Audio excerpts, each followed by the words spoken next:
नमस्कार, AB star news देख रहे हैं आप और मैं हूं आपके साथ सोहन सिंह। वक्त हो चला है उत्तराखंड की खबरों के खास बुलेटिन हमारी देवभूमि का, जिसमें सबसे पहले बात करेंगे चारधाम यात्रा पर पड़ रहे कोरोना के साए की। दरअसल जल्द ही चारधाम यात्रा शुरू होने वाली है, लेकिन कोरोना का खतरा भी लगातार बढ़ता जा रहा है।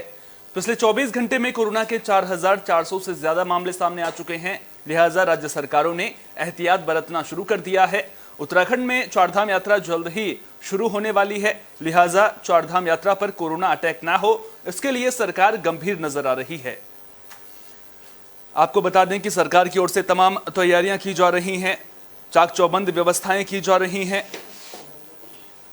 चारधाम यात्रियों के लिए कोरोना गाइडलाइंस का पालन करना इस बार बेहद जरूरी होगा। अगर तीर्थयात्री कोरोना गाइडलाइंस का पालन नहीं करते हैं तो उन्हें चारों धामों में दर्शन करने की अनुमति नहीं मिलेगी। कोविड गाइडलाइंस का पालन न करने वाले तीर्थयात्रियों पर सरकार एक्शन भी लेगी। कोरोना संक्रमण को फैलने से रोकने के लिए सरकार ने कोविड टेस्टिंग बढ़ाने के भी निर्देश दिए हैं। तो चारधाम यात्रा के दौरान कोरोना का प्रसार ना हो, कोरोना संक्रमण ज्यादा तेजी से ना फैले, इसको लेकर के उत्तराखंड सरकार मुस्तैद नजर आ रही है। कोरोना टेस्टिंग बढ़ाने के निर्देश दे दिए गए हैं। साथ ही साथ अब जल्द ही चारधाम यात्रा को लेकर कोरोना से जुड़ी गाइडलाइंस भी सरकार की ओर से जारी की जा सकती है। देखना दिलचस्प होगा कि अब आने वाले दिनों में कोरोना की रफ्तार कैसी रहती है, क्योंकि चारधाम यात्रा अब बस शुरू हुई होने वाली है और ऐसे में अगर कोरोना के केसेस बढ़ते हैं तो उसका चारधाम यात्रा पर कितना असर पड़ेगा, इस पर भी हमारी नजर लगातार बनी हुई है। निकट भविष्य में चारधाम यात्रा शुरू होने वाली है। हमने अपने सभी बड़े अस्पताल और जो हमारे इस रूट पे Narsan to Haridwar even up to Rishikesh जितने भी हमारे हॉस्पिटल्स हैं छोटे बड़े, हमने सबको अलर्ट कर दिया है। सबको कोविड अप्रोप्रिएट बिहेवियर के लिए कह दिया गया है कि अगर कोई आता है ऐसा जिसको आपको लग रहा है कि सस्पिशियस है, सस्पेक्टेड लग रहा है, जैसे खांसी है, सांस की कोई तकलीफ है, तो उसका आपको एंटीजन तो हमारे अवेलेबल हैं ही, आपको RT-PCR भी कराने के लिए उन्हें सेट कर दिया गया है। मैंने अपने एंड से भी डिमांड रेज कर दिया RT-PCR और ट्रू नॉट के लिए। बाकी जितने भी बड़े हॉस्पिटल्स भी हैं हमने उन्हें भी एडवाइजरी जारी कर दी है कि क्योंकि चारधाम यात्रा को देखते हुए सबको अलर्ट रहने पे, सबको अपने बेड सुनिश्चित करने के लिए कि इन केस अगर कोई ऐसी कोविड से रिलेटेड इश्यूज आते हैं तो वो ऑक्सीजन बेड भी रखें। तो चारधाम यात्रा शुरू होने वाली है, लिहाजा सरकार तैयार नजर आ रही है। वहीं तमाम जिलों में भी व्यवस्थाएं दुरुस्त की जा रही हैं। उत्तरकाशी के DM अभिषेक रुहेला ने उत्तरकाशी से गंगोत्री तक यात्रा पड़ाव पर तैयारियों और निर्माण कार्यों का निरीक्षण किया। DM ने पायलट बाबा आश्रम के पास निर्मित शौचालय में पानी की व्यवस्था के आदेश जल संस्थान को दिए। सड़क मार्ग पर रखी निर्माण सामग्री को हटाने और सड़क मार्ग के समतलीकरण के आदेश भी BRO को दिए हैं। भटवाड़ी मोटर पुल के पास जाम की स्थिति न बने, लिहाजा पुलिस प्रशासन को पुल के ऊपर वाहनों की पार्किंग न करने के निर्देश दिए गए।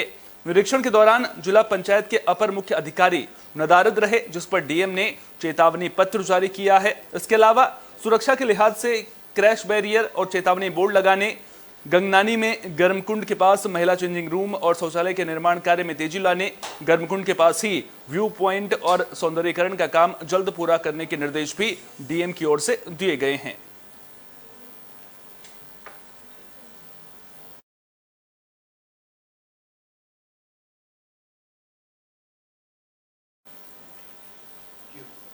केंद्रीय सड़क एवं परिवहन मंत्री नितिन गडकरी 6 अप्रैल को देहरादून पहुंचेंगे, लिहाजा सरकार ने तैयारियां तेज कर दी हैं। नितिन गडकरी निर्माणाधीन दिल्ली देहरादून एक्सप्रेसवे का निरीक्षण करेंगे, साथ ही कुछ नई योजनाओं की सौगात भी उत्तराखंड को दे सकते हैं। नितिन गडकरी के प्रस्तावित दौरे को लेकर उत्तराखंड बीजेपी ने तैयारियां शुरू कर दी हैं। बीजेपी प्रवक्ता वीरेंद्र बिष्ट ने बताया कि गडकरी दिल्ली देहरादून एक्सप्रेसवे के निरीक्षण के अलावा केंद्र की योजनाओं की समीक्षा करेंगे। वे पार्टी कार्यकर्ता, इसके अलावा पदाधिकारियों से भी मुलाकात करेंगे।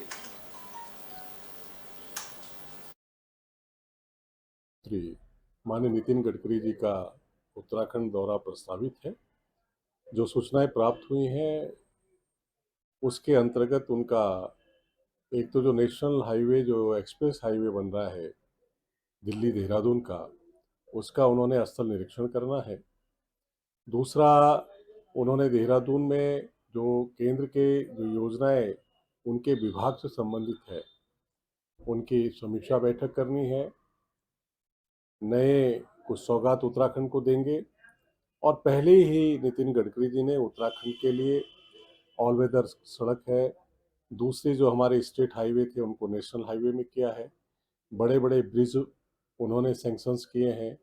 तो उनका उत्तराखंड के प्रति जो स्नेह और प्रेम है और जो उन्होंने उत्तराखंड के लिए काम किया है, कार्यकर्ता उनके कार्यक्रम को लेकर उत्साहित है, राज्य की जनता भी उनके कार्यक्रमों को लिए उत्साहित है और वो भारतीय जनता पार्टी के कार्यकर्ताओं से भी मिलेंगे, उनको भी संबोधित करने का काम करेंगे। क्या डेट तय हुई है कितनी तारीख को आना है? संभवतः अभी 6 तारीख को वो आने वाले हैं। हमारा 6 तारीख को राज्य का अपनी पार्टी का स्थापना दिवस कार्यक्रम भी है। पार्टी उस कार्यक्रम को भव्य रूप में मना रही है। तो अभी तक की जो सूचना प्राप्त हुई थी वो 6 तारीख को आएंगे। उत्तराखंड सरकार 11 अप्रैल से बड़े स्तर पर स्कूल चलो अभियान की शुरुआत करेगी। इस अभियान के दौरान बच्चों को निःशुल्क किताबें भी दी जाएंगी, साथ ही उन्हें सरकारी स्कूलों में प्रवेश के लिए प्रोत्साहित किया जाएगा। शिक्षा मंत्री डॉक्टर धन सिंह रावत ने बताया कि स्कूल चलो कार्यक्रम को लेकर सरकार ने सभी तैयारियां पूरी कर ली हैं। प्रदेश भर के स्कूलों में कई कार्यक्रमों का आयोजन किया जाएगा। बता दें कि सरकार की योजना सरकारी स्कूलों से जुड़े 4 लाख से ज्यादा बच्चों को किताबें बांटने की है। देखिए, सबसे पहले तो मैं कहना चाहता हूं कि इस बार स्कूल चलो अभियान हमारा 11 अप्रैल से शुरू हो रहा है और पूरे प्रदेश में 11 अप्रैल को एक बहुत बड़े कार्यक्रम सभी स्कूलों में हम आयोजित कर रहे हैं। पहली बार राज्य सरकार ने जो हमारे सरकारी स्कूलों में बच्चे पढ़ते थे उनको तो हम किताबें फ्री देते थे।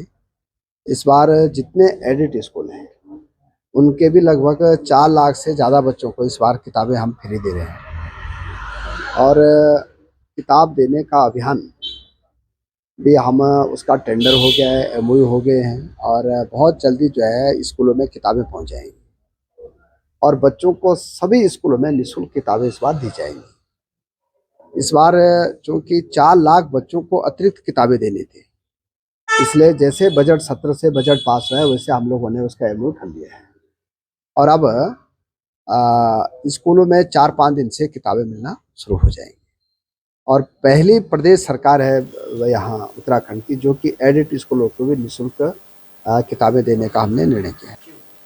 कैबिनेट मंत्री रेखा आर्य अल्मोड़ा पहुंची। उन्होंने सोमेश्वर विधानसभा के जूला में आंगनबाड़ी केंद्र का उद्घाटन किया है। इस दौरान उन्होंने कहा कि आंगनबाड़ी केंद्र बनने से यहां गर्भवती महिलाओं, बच्चों और आंगनबाड़ी कार्यकर्ताओं को सुविधा मिलेगी।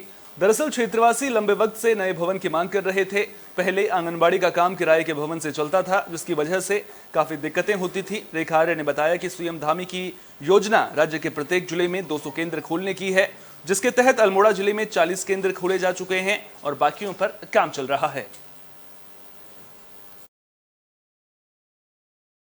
देखिए, बेहद हर्ष का विषय है कि आज ग्राम सभा जिला में आंगनबाड़ी केंद्र का लोकार्पण का कार्य किया गया है और निश्चित रूप से हमारी आंगनबाड़ी कार्यकर्ती के लिए भी, गर्भधात्री महिला के लिए भी और हमारे बच्चों के लिए भी और गर्भवती महिलाओं के लिए एक सुविधापरक स्थान जो है उनको यहाँ पर आज प्राप्त होने जा रहा है और मुझे इस बात को भी कहते हुए बहुत खुशी है कि हमारे बच्चे जो है वो शिक्षा दीक्षा में भी जो है यहाँ पर आसानी से वो प्राप्त कर सकेंगे। मुख्यमंत्री जी की ये घोषणा है कि हर जिले को जो है 200 आंगनबाड़ी केंद्रों को जो है उनके भवन निर्माण का काम किया जाएगा, जिसमें जनपद अल्मोड़ा के निमित्त जो है लगभग 40 आंगनबाड़ी केंद्रों का निर्माण हो चुका है, शेष निर्माणाधीन है।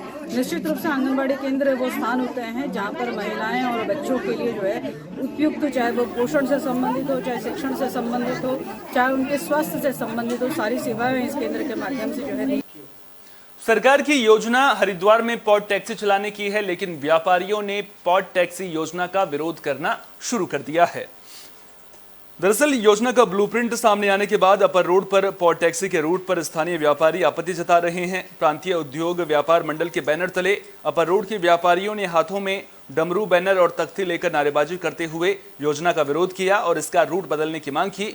व्यापारियों का कहना है कि अपर रोड से पॉड टैक्सी को ले जाने से न सिर्फ इस मार्ग पर कुंभ में निकाली जाने वाली पेशवाइयों पर असर पड़ेगा, बल्कि हरिद्वार का व्यापार भी चौपट हो जाएगा। व्यापारियों ने पॉड टैक्सी का रूट न बदलने पर कोर्ट में जाने की चेतावनी भी दी है। इससे हमारा व्यापार प्रभावित हो रहा है, हमारा रोजगार प्रभावित हो रहा है। बड़ी बड़ी पेशवाइयाँ यहाँ निकलती हैं, वो प्रभावित हो रही हैं। बड़े बड़े वो कुंभ मेले यहाँ लगते हैं वो प्रभावित हो जाएंगे। हमारी यही डिमांड है शासन से भी, प्रशासन से भी, यहाँ जिला अधिकारी महोदय से भी। और नहीं तो अगर हमारी सुनवाई हुई तो हमारे को हाई कोर्ट भी जाना पड़ेगा। इसके स्टे में तो हम जाके रहेंगे। व्यापारी प्रांतीय उद्योग व्यापार मंडल फिर से रोड पे आ चुका है, फिर से मोर्चा संभाल लिया है प्रांतीय उद्योग व्यापार मंडल ने। सभी व्यापारियों का साथ देगा और व्यापारी भाइयों से भी निवेदन है सब हमारे साथ खड़े हो, पूरा हक उनको दिला के रहेंगे। इस पे पोर्ट कार को अपर रोड पे नहीं आने देंगे। प्रांतीय उद्योग व्यापार मंडल की तरफ से पूरा आश्वासन अपने व्यापारी भाइयों को मैं देना चाहता हूँ। बेल वाला होकर करा जाए, हमारा ये कहना है। बाकी स्वागत करते हैं, पोर्ट टैक्सी का विरोध नहीं कर रहे हैं, हमने केवल रूट का विरोध कर रहे हैं। प्रशासन को भी पत्र लिखोगे? हाँ, प्रशासन से मिलेंगे, जाके पत्र लिखेंगे, बात करेंगे जाकर के, व्यापारियों के बारे में बताएंगे उनको कि साहब व्यापारियों को इस तरह से। बुलेटिन में बात अल्मोड़ा की, जहां पूर्व सैनिकों का प्रदर्शन देखने को मिला है। दरअसल पूर्व सैनिक 1 रैंक 1 पेंशन में विसंगतियों को दूर करने की मांग कर रहे हैं। तो अल्मोड़ा में 1 रैंक 1 पेंशन में जेसीओ और जवानों की विसंगतियों को दूर करने की मांग को लेकर पूर्व सैनिकों ने धरना प्रदर्शन किया। चौघान पाटा गांधी पार्क में आयोजित इस धरने में जिले भर के पूर्व सैनिक बड़ी संख्या में पहुंचे। पूर्व सैनिकों ने कहा कि 1 रैंक 1 पेंशन के रिवीजन, एमएसपी, 7वें वेतन आयोग में उनके साथ अन्याय हुआ है। सिपाही से लेकर हवलदार रैंक की पेंशन बहुत कम बढ़ाई गई है और नायब सूबेदार से लेकर ऑनरेरी कैप्टन तक के पदों की पेंशन को कम कर दिया गया है, जो न्याय संगत नहीं है। पूर्व सैनिकों ने सरकार को चेतावनी देते हुए कहा कि अगर उनकी मांगों को अनसुना किया गया तो केंद्र सरकार को 2024 के लोकसभा चुनाव में इसका खामियाजा भुगतना पड़ेगा। जब तक सरकार हमारी ओआरओपी की जो विसंगतियां हैं, तमाम किस्म की एक लंबी चौड़ी लिस्ट है, उन विसंगतियों को जब तक सरकार दूर नहीं करेगी तब तक ये पूर्व सैनिक, ये रणबांकुरे इस मैदान में डटे रहेंगे। और जंतर मंतर में उत्तराखंड का 3 तारीख के बाद 16 तारीख तक का हमारा धरना प्रदर्शन स्टेट वाइज जो है बांट दिया गया है। तो हमारी ड्यूटी है, भारत सरकार को झुकना होगा और पूर्व सैनिकों को जो मांगे हैं उसको पूरा करने होगा। मोदी सरकार को यही पूर्व सैनिक और उनके वोटों की चोट करके हमने वहां पहुंचाया है। नहीं तो 2024 नज़दीक है, अगर हमारी मांगे नहीं मानी गई तो 2024 में इसका खामियाजा वर्तमान सरकार। ऋषिकेश कर्णप्रयाग रेलवे लाइन पर काम जोर शोर से चल रहा है, जिसकी वजह से हैवी ब्लास्टिंग भी देखने को मिल रही है। हैवी ब्लास्टिंग की वजह से नरेंद्रनगर के कई गांवों में बड़ी दरारें आ गई हैं। इतना ही नहीं, पेयजल के स्रोत सूखने की कगार पर पहुंच चुके हैं। लोग ब्लास्टिंग को इसके लिए जिम्मेदार बता रहे हैं। घरों में चौड़ी हो रही दरारें देखकर लोग दहशत में हैं। ब्लास्टिंग की वजह से जब मकान हिलने लगते हैं तो ग्रामीण रात को बाहर निकलने को मजबूर हैं। समस्याओं को लेकर लोगों ने जिला प्रशासन और आरवीएनएल के अधिकारियों को साल 2021 से लगातार अवगत भी कराया। मुआवजे से लेकर विस्थापन की मांग भी की, लेकिन अभी तक लोगों की मांगें पूरी नहीं हो सकी हैं, जिससे नाराज लोगों ने 3 अप्रैल से टनल पर काम रुकवाने के साथ मेन गेट पर ताला जड़ दिया है और सरकार के खिलाफ जमकर नारेबाजी कर रहे हैं। लोगों की हड़ताल की जानकारी मिलते ही प्रशासन, पुलिस और आरवीएनएल के हाथ पैर फूल गए। प्रशासन ने पीड़ित ग्रामीणों से कई घंटों तक बातचीत भी की, लेकिन कोई हल नहीं निकल सका। वहीं ग्रामीणों का साफ कहना है कि जब तक उनकी मांगें नहीं मानी जाती हैं तब तक वे मौके से नहीं हटेंगे। गाँव के इकट्ठे हो रखे अपने अधिकार के लिए, अपने मांग के लिए, लेकिन कोई भी सरकार और कोई भी रेलवे प्रशासन, चाहे कोई भी अधिकारी हो, हमारी कोई मांग नहीं हो पा रही है, कोई हमारी बात नहीं सुन पा रही है। इसलिए हम चाहते हैं कि हमारी मांग जल्द से जल्द पूरी की जाए। चाहे हमें जेल जाना पड़े, चाहे कुछ भी करना पड़े, हम करने के लिए तैयार है। हम हटेंगे नहीं, चाहे कुछ भी हो जाए। हमें अगर मेन रोड पे भी बैठना पड़े तो हम वहाँ पे भी चक्का जाम करेंगे। तो अब हमारी आगे ये है कि हम लगातार यहीं पे बैठे रहेंगे, शांतिपूर्ण ढंग से इस मुहिम को आगे ले जाएंगे जब तक लोगों की हर मांग नहीं मानी जाती, चाहे वो रास्ता हो, चाहे वो रोजगार हो, चाहे वो इस परियोजना के अंतर्गत जो घरों में लोगों की दरार पड़ी है, रिसेटलमेंट एंड रिहेबिलिटेशन प्लान का पैसा पिछले 1 साल से जिला प्रशासन के अधीन लंबित है, वो लोगों के पास आना चाहिए। अगर शिफ्टिंग चार्जेस है जिसमें कि लोगों के घरों को 3-3 बार उजाड़ा गया है और एक बार भी उनको मुआवजा देकर उनको कहा गया कि बार नहीं दिया जाएगा, तो इस तरह की बहुत गैर जिम्मेदार एक्टिविटीज़ हुई हैं। उनके लिए हम लड़ते रहेंगे जब तक ये पूरी नहीं हुई, तब हम शांतिपूर्ण ढंग से यहाँ पर प्रदर्शन करते रहेंगे। सबसे पहले तो यहाँ पे सबसे मुख्य जो मामला है वो है कि रेलवे प्रोजेक्ट की वजह से लोगों के घरों में दरारें पड़ गई हैं। बाकी भी बहुत सारी समस्याएं हैं, रास्ते खराब हो गए हैं, पानी सूख गए हैं, लोगों के स्रोत सूख गए हैं। लेकिन सबसे मुख्य मांग जो है वो ये है कि लोग चाहते हैं कि उनके मकानों में जो दरार पड़ी हुई है उसका मुआवजा दिया जाए। इसके लिए आज प्रशासन यहाँ पे आया था, बातचीत करने के लिए आया था। लेकिन जब हमने उनसे सवाल किया कि आपकी टीम ने 2021 से क्या रिपोर्ट बना के दी है, आपको लोगों के फेवर में दी है या नहीं दी, आप मुआवजा क्यों नहीं दे रहे हैं, आप बोल क्यों नहीं रहे हैं, तो उनके पास इसका कोई जवाब नहीं था। फिर हमने पूछा, उन्होंने हमें बताया कि भैया अभी उनकी CBRI की टीम एक बार फिर से सर्वे करेगी, फिर से आप लोगों की जांच। बुलेटिन में बात लक्सर की, जहां एक व्यक्ति ने हिंदू मुस्लिम एकता की मिसाल पेश की है। दरअसल बसेड़ी खादर के रहने वाले रतनलाल पिछले 26 सालों से लगातार रमजान में रोजे रखते हैं, साथ ही हिंदू त्योहारों को भी परंपरा के तहत मनाते हैं। वे गीता और कुरान में कोई फर्क नहीं मानते। इसी प्रकार उनकी नजरों में रोजे और नवरात्रि में भी कोई बड़ा अंतर नहीं है। मेरे मन की बात है जी, मेरे दिल में जो आई कि रोज़ा बहुत ही एक सवाब का काम है रोज़ा रखने का, इस वजह से मेरे मन में आ गया और मैंने जब से ही रोज़े शुरू कर। कितने साल हो गए? 26 साल से भी ज़्यादा हो गए। ये जिस तरह का आजकल माहौल है देश में, हिंदू मुस्लिम नफरत ना जी, यहाँ तो हमारे एरिया में कोई भेदभाव नहीं है किसी, सब सही तरीके से रहते हैं। परिवार समाज के लोग आपको कुछ, समाज के लोग मुझे कुछ नहीं कहते। आपके परिवार के लोग? ना परिवार के भी कुछ नहीं कहते। 1-2 साल पहले उन्होंने शुरू में कहा मुझे, फिर हिंदू त्योहार भी आप इस तरह मनाते हैं? जन्माष्टमी भी और नवरात्रि, नौ दुर्गे सब, अब तो ये डबल आ गए इसमें। बुलेटिन के आखिर में बात हरिद्वार की, जहां सड़क हादसे के बाद एक युवक के साथ जमकर मारपीट की गई। मारपीट का वीडियो सोशल मीडिया पर जमकर वायरल हो रहा है।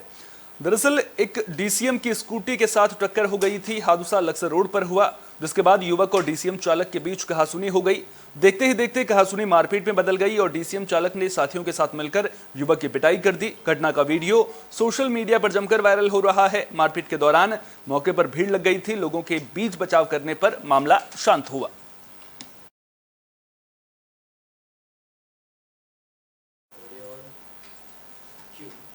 उत्तराखंड की खबरों के खास बुलेटिन हमारी देवभूमि में फिलहाल के लिए इतना ही। देश दुनिया की तमाम अहम खबरों के लिए बने रहिए AB स्टार न्यूज के साथ। फिलहाल दीजिए इजाजत, नमस्कार।